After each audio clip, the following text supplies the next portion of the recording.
That's all trip இது ஒரு auto மற்றும் cab booking app. Auto, taxi, sedan, maxi cab, Tata Ace, 25 seat mini bus எல்லா வண்டியும் இந்த ஆப்குள்ளே அட்டாச் பண்ணிக்கலாம். டாக்குமெண்ட்ஸை அப்லோட் பண்ண உடனே அப்ரூவல் கொடுத்துருவாங்க. கீழே டிஸ்கிரிப்ஷன்ல இருக்க லிங்கை கிளிக் பண்ணி தட்ஸ் ஆல் ட்ரிப்பை டவுன்லோட் பண்ணிக்கோங்க. சட்டம் ஒழுங்கை ஒரு பொருட்டாக கருதாமல் விளம்பர ஆட்சி நடத்திய திமுக அரசின் அலட்சிய போக்கின் விளைவுதான் நாங்குநேரி இரட்டை கொலைகள் என்று அதிமுக விமர்சனம் செய்துள்ளது. இது தொடர்பாக அதிமுகவின் சமூக ஊடகத்தில் வெளியிடப்பட்டுள்ள அறிக்கையில், இது தங்கள் சமூகத்தை குறிவைத்து நடத்த தாக்குதல் எனவும், தங்களுக்கு பாதுகாப்பு இல்லை எனவும் அந்த கிராமத்தை சேர்ந்த பட்டியலின மக்கள் அச்சத்துடன் போராடி வருவதாக குறிப்பிடப்பட்டுள்ளது.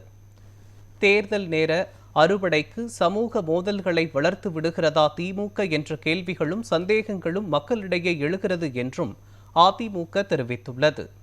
வாய்கிழிய மேடைகளில் சமத்துவம் என்று பேசும் திமுக தனது ஆட்சியில் சமூக மோதல்களை கட்டுப்படுத்தாமல் வேடிக்கை பார்ப்பது வெட்கக்கேடானது என்றும் கடும் கண்டனத்திற்குரியது என்றும் அதிமுக சாடியுள்ளது. தாக்குதலில் ஈடுபட்ட குற்றவாளிகள் அனைவர் மீதும் மிக கடுமையான சட்ட நடவடிக்கை எடுக்க வேண்டும் என்றும் அதிமுக வலியுறுத்தியுள்ளது.